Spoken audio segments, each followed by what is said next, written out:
Hello guys, आज हम class 8 का चैप्टर 2 का 2.2 का पहले क्वेश्चन स्टार्ट करते हैं। इस क्वेश्चन में क्या बोला है कि जो ये संख्या है इसको सोल्व करने के बाद के मान में इकाई अंक ज्ञात करना है, यानी कि इसको हमें सोल्व करना है, उसका इकाई अंक क्या आएगा हमें वो बताना है। ठीक है, तो इसमें है क्या, तो इस क्वेश्चन में 2 की घात हमें ये दे रखी है, 4 की घात ये दे रखी है और संकेत यानी कि हिंट भी दे रखा है हमें कि 4 की घात में हमें 2 की घात में कन्वर्ट करना है, इसको चेंज करना है। ठीक है, तो क्वेश्चन स्टार्ट करते हैं। ठीक है, तो सबसे पहले लिखेंगे हम 2 की घात 224 है और भाग है 4 की घात 32। ठीक है, तो 4 की घात 32 को हिंट दे रखा है कि 2 की घात 2 में कन्वर्ट बदलना है। इसे पहले सेम लिख लेंगे, भाग 2 की घात 2 ब्रैकेट फिर 32 32। ठीक है, अब जब पावर के ऊपर पावर यानी घात के ऊपर जब घात होती है तो क्या हो जाती है, गुना हो जाती है हमारी। तो क्या आएगी हमारी, ठीक है, भाग गुना हो जाएंगी 2 गुना 32 कितना हो गया, ये सेम हो जाएगा हमारा भाग और 2 का पारा 32 तक है, 32 का पारा 2 से कर दो तो 32 दूनी 64 होता है। ठीक है, तो कितना आ गया 64। अब ये भाग में है तो घाते घटा हो जाएंगे। ये हमें घातांक के नियम में जब हमने वीडियो करी थी इसमें पढ़ा था हमने। देखिए, आधार सेम होने चाहिए, आधार जब सेम होता है बीच में भाग होते तो घाते माइनस हो जाती हैं। तो 224 में से माइनस 64 कर दो तो कितना आ गया, तो 2 की घात आ गई हमारी 160। अब हम 102 की घात 160 को हमें सॉल्व करना है। ठीक है, तो सॉल्व करने में काफ़ी ज़्यादा टाइम लगेगा। इसके लिए क्या करते हैं, हमें एक नियम है कि अगर हमारा आधार 2 हो, सिर्फ 2 पे ही काम करता है ये, अगर हमारा आधार 2 हो और घात हमारी जो भी हो तो उस घात को हम 4 से भाग कर देंगे। क्या करेंगे, 4 से भाग कर देंगे। चलो करते हैं। अभी 160 है, ठीक है, इसको 4 से भाग करा तो 4 चौक 16, ठीक है, 0 तो 0 ये बची, 0 ऊपर, तो शेषफल कितना बचा 0। 2 के केस में क्या है, जब भी हमारा आधार 2 हो और उसके जो घात है उसको हमें 4 से भाग करने पर अगर शेषफल हमारा 0 आता है, क्या आता है 0, तो जो भी संख्या आएगी उसके इकाई अंक 6 होगा, यानी कि 6 होगा।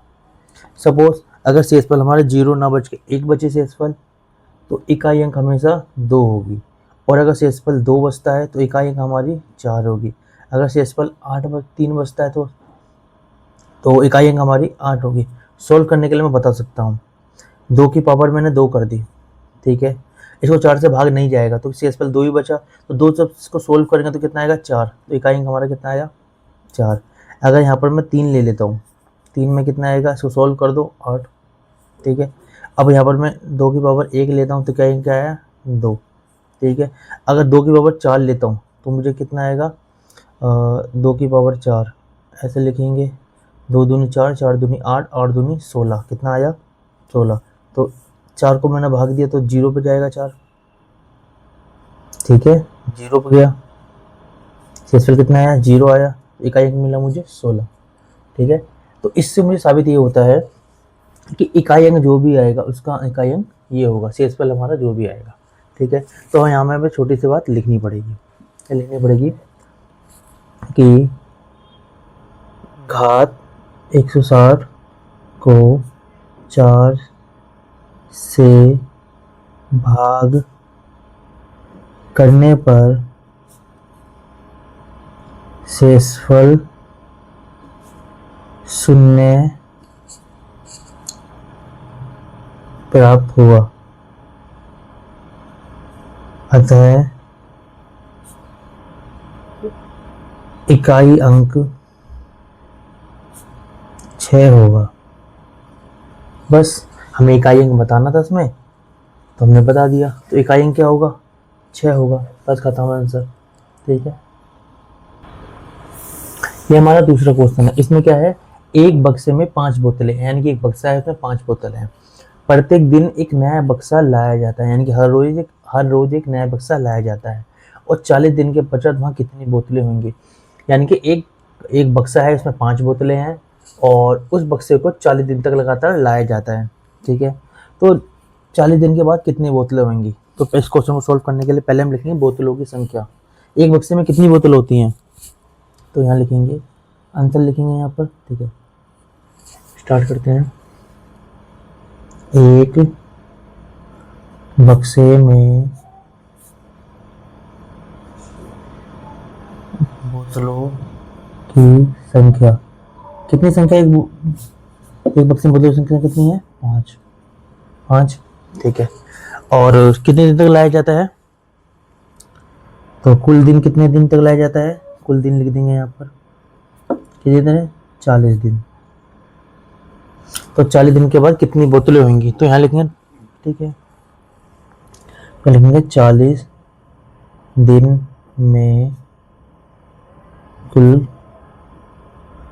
कितनी बोतलें, या 40 दिन में कुल बोतलें लिख देते हैं, ठीक है। एक दिन में 5 बोतलें हैं, तो 40 दिन में कितनी होंगी? तो बहुत सीधा दिख रहा है कि 40 को 5 से गुना कर देंगे, ठीक है। 4 को 5 से करो, 4 पंजे 20, 0 का 0, कितनी बोतलें होंगी? 200 बोतलें, बस यही लिखना है, ठीक है। ये हमारा तीसरा क्वेश्चन, इसमें क्या लिखा है? नीचे दी गई संख्याओं को 2 या 2 से अधिक घातों के गुणनफल के रूप में 3 भिन्न भिन्न प्रकारों से लिखिए। घाते की कोई भी पूर्णांक हो सकती हैं। यानी कि ये बोल रहा है कि जो यहाँ पे 3 संख्या दे रखी है, इनमें से हर संख्या को हमें 3 अलग अलग तरीके से दिखाना है लिख के, ठीक है। तो इसमें हम पहला क्वेश्चन लेते हैं, ठीक है। 3 अलग अलग तरीके से, और कैसे होनी चाहिए वो? गुणनफल के केस में होनी चाहिए। और यहाँ पर पूर्णांक हम कुछ भी ले सकते हैं, घात हम कोई भी पूर्णांक ले सकते हैं। पूर्णांक घात में कौन सी आती हैं? प्लस वाली भी घातें आती हैं संख्याएं, और माइनस वाली संख्या भी आती हैं। तो पहले हम 64 लेते हैं, ठीक है। तो सबसे पहले क्या करेंगे? सबसे पहले हम 64 का अभाज्य गुणन करेंगे, ठीक है। 64 का अभाज्य गुणनखंड करते हैं, ठीक है। तो यहाँ लिखेंगे 64 का अभाज्य गुणनखंड करने पर, ठीक है। पहले लिखेंगे 64 का अभाज्य गुणनखंड करने पर, ठीक है। 64 का अभाज्य गुणनखंड करते हैं, तो 64 का जब आप करोगे तो ये 2 की पावर 6 होगी, ठीक है। ऐसे लिख सकते हैं उसको, 2 गुना 2 गुना 2 गुना 2 गुना, तो 1 2 3 4 5 6, ठीक है। तो अभाज्य गुणनखंड इसके ये आएंगे। अभाज्य गुणनखंड करते हैं इस तरीके से करते हैं, ठीक है। तो अभाज्य गुणनखंड इसके ये आएंगे। अगर इसको मैं एक साथ लिख दूँ, 1 2 3 4 5 6, तो 2 की घात 6 हो जाएंगे। तो 64 का अभाज्य गुणनखंड ये आ रहे हैं, ठीक है। अब इसको सोल्व करते हैं, तो 64 की पावर 3, तो 64 को मैं कैसे लिख सकता हूँ? ए लिख सकता हूँ, 2 की पावर 6 और इसके ऊपर 3, ठीक है। और जब पावर के ऊपर, घात के ऊपर जब घात हो, तो घातें क्या हो जाती हैं? गुना हो जाती हैं। तो यही रहेगा 2 गुना 3, तो कितना हो गया? 6 तिया 18, ठीक है। तो यानी कि 64 को एक तो मैं इस रूप में ले सकता हूँ, ठीक है। तो ठीक है, तो लिखेंगे पहला तरीका। पहला तरीका, पहले तरीके में क्या लिखेंगे? इसको हम 64 की पावर 3, ठीक है। इसको मैं इसी रूप में लिख सकता हूँ, बिल्कुल लिख सकता हूँ, ठीक है। तो पहला रूप तो हमारा यही हो जाएगा, चेंज हो गया ना, ठीक है। अब लिखेंगे दूसरा,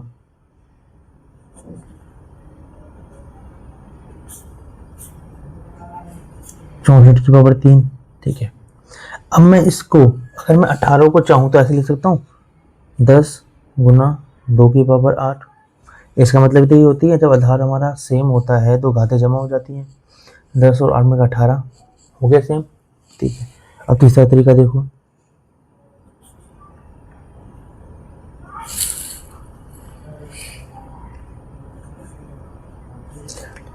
दो लिख दिया मैंने, ठीक है। और 18 करना है मुझे, तो 17 गुना 2 की पावर 1 भी कर सकता हूँ, ये भी 18 हो जाएंगे मेरे, ठीक है। और चाहो यहाँ पर चौथा तरीका, ऐसे आप 1000 तरीके निकाल सकते हैं, मैं चौथा भी लिख देता हूँ। चौथा तरीका, इसमें क्या करेंगे? घात 3 है, इसको अगर मैं, घात को अगर मैं 20 कर दूँ, क्या कर दिया मैंने? 20 कर दिया, और बीच में भाग लिया हूँ, और फिर मैं घात 2 कर दूं, तो इसका मतलब ये होता है, क्यों? आधार जब सेम होता है, बीच में भाग होते हैं, घातें घटा हो जाती हैं। तो अगर बीच में से 2 गया तो 18 बचेगा, ये भी हमारा आंसर ठीक है, ठीक है। तो यहाँ पर मैंने 4 तरीके बता दिए आपको करने के, ठीक है, यानी कि इसको मैं 64 की घात 3 को मैं पहला तरीका इसमें ले सकता हूँ, दूसरा इसमें, तीसरा इसमें, चौथा इसमें। तो ऐसे में कितने तरीका निकाल सकता हूँ? तो ऐसे में अनगिनत तरीका निकाल सकता हूँ। ठीक है, सेकंड क्वेश्चन करते हैं। दूसरा क्वेश्चन क्या है? 192 की पावर 8। तो सबसे पहले क्या करेंगे? 192 का अभाज्य गुणनखंड करेंगे। क्या करेंगे हम? अभाज्य गुणन करते हैं, यहाँ लिख लेते हैं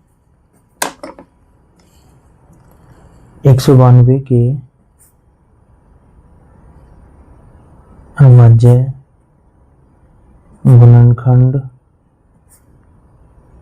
करने पर कर देते हैं। तो मैंने तो ऑलरेडी कर रखे हैं, तो ये आएगी 2 गुना 2 गुना 2 गुना। पहला तरीका करेंगे 198 है, तो 192 को तो मैं इस रूप में लिख सकता हूँ। ठीक है, तो लिख दूंगा 2 की पावर 6 गुना 3 की पावर 1 ब्रैकेट 8। ठीक है, और 8 ये जब दोनों पे ब्रैकेट है तो दोनों की पावर में 8 है ये, तो उसको ऐसे लिख सकता हूँ मैं गुना 8 और 3 को फिर एक बार 3 की पावर 1 8। ठीक है, करो सॉल्व, इसको गुना से कर दो, और जब घात पे घात होती है तो गुना हो जाती है। 6 8 ये 8 6 48 और 3 का गुना ऐसे कर दो। तो पहला तो हमारा तरीका ये हो गया। ठीक है, अब देखेंगे दूसरा। ठीक है, दूसरा तरीका देखो। अब दूसरे में क्या है? 128 बराबर सेम लिख दूँ मैं, ये लिख सकता हूँ मैं। ठीक है, अब मैं इसको किस रूप में लिख सकता हूँ? तो इसको टुकड़े कर लेता हूँ इसके। तो 2 की पावर 40 गुना 2 की पावर 8 गुना 3 की पावर 8, एक तो इसका ये रूप हो जाएगा। ठीक है, दूसरा तरीका हमारा ये हो गया। अब तीसरा तरीका क्या होगा हमारा? ठीक है, सेम है, इसके टुकड़े कर लेता हूँ मैं। 2 की पावर 47 2 की पावर 1, और चाहूँ तो मैं इसके भी टुकड़े कर सकता हूँ 4 मल्टीप्लाई 3 की पावर 4।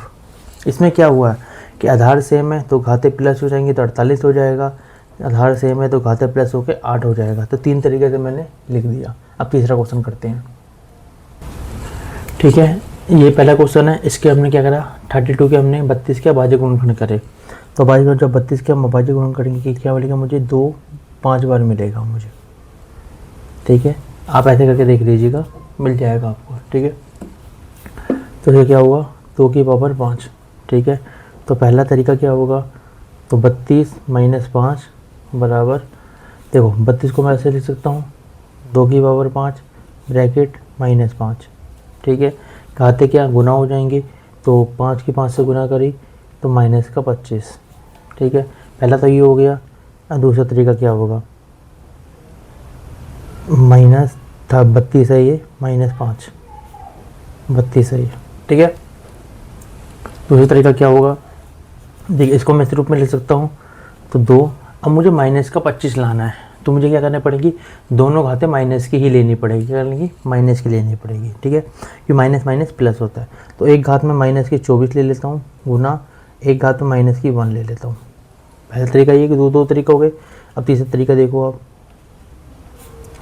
32 माइनस का 5 बराबर एक घात में माइनस की 20 ले लेता हूँ, दूसरी माइनस की 5। ये भी तरीका है, ये देखो गुणनखंड। ठीक है, हमारा तीसरा क्वेश्चन कंप्लीट हुआ।